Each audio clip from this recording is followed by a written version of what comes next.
What's up, everybody? The Dynasty Football Strategist here, back at you with more news. Remember, I bring the news to you. So, reportedly, Courtland Sutton might not be showing up to camp. Let's figure out what's happening with him.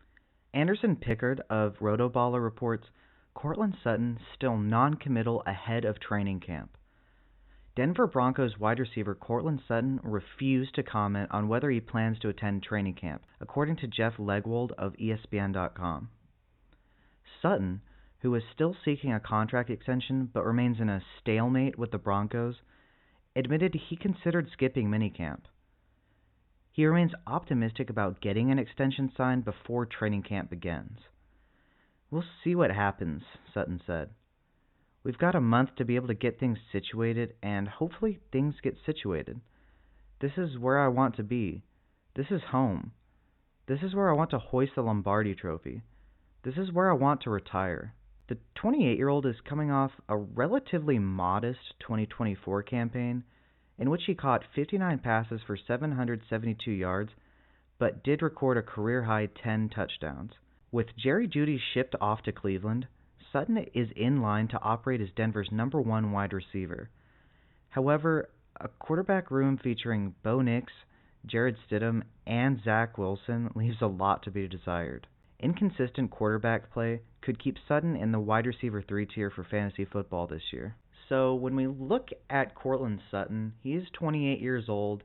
He's a good player who really has been hampered by horrible quarterback play.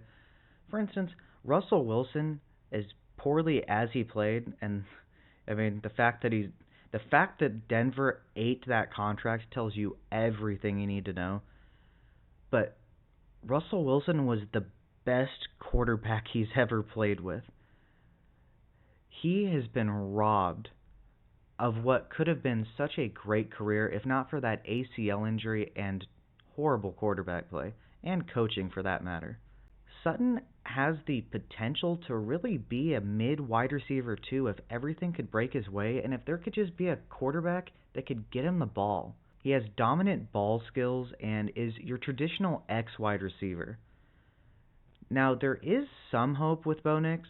Bo Nix's arm strength concerns are really overblown. He can get the ball down the field, and Courtland Sutton is a weapon down the field. He's a contested catch magnet. We'll see how this plays out. Obviously, we don't know how good Bo Nix is at the NFL level and whether he'll mesh with Sean Payton. Russell Wilson sure didn't. But things are looking a little bit better for him, especially with Jerry Jeudy shipped off.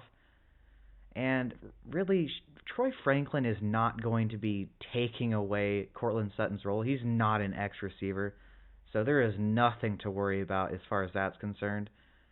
And really, there's no massive upgrade in the receiving core, so he's going to be their number one target. Like I said, if everything were to break out for him, he could be a wide receiver 2 this year.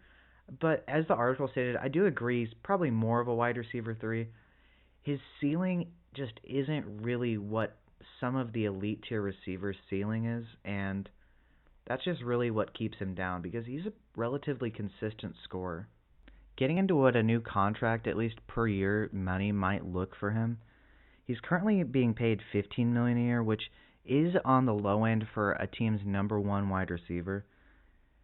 It's not realistic that he's going to reset the market or really come that close. A team would have to be absolutely desperate to pay him that kind of money. The upside really isn't there for him, but he could definitely make in around $20 million per year.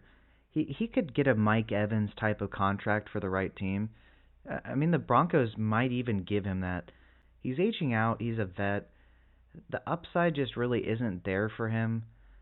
So, and teams know that, so he's, like I said, more likely to get about a $20 million per year deal, which is fine, and shouldn't be anything to be scoffed at. Obviously, that's a lot of money, but he's just not going to be resetting the market here. But somebody will end up paying him that amount of money, whether it's the Broncos or someone else, so it's only a matter of time. He hasn't really shown any signs of clear regression yet, so who knows how many more years he'll still be effective, but as I said earlier, he's definitely getting a new contract. So what do you think? Do you think Courtland Sutton has more upside to be a potential wide receiver 2? Do you think he's stuck as a wide receiver 3? Do you think he stays with the Broncos? Do you think it might be better for him to move on? There's a lot of questions that can be raised here, so let me know what your concerns are in the comments section. And remember, I'm the Dynasty Football Strategist, the hub for all breaking NFL news. I find the news so you don't have to. Please remember to like, comment, share, and subscribe. And remember to have a fantastic day.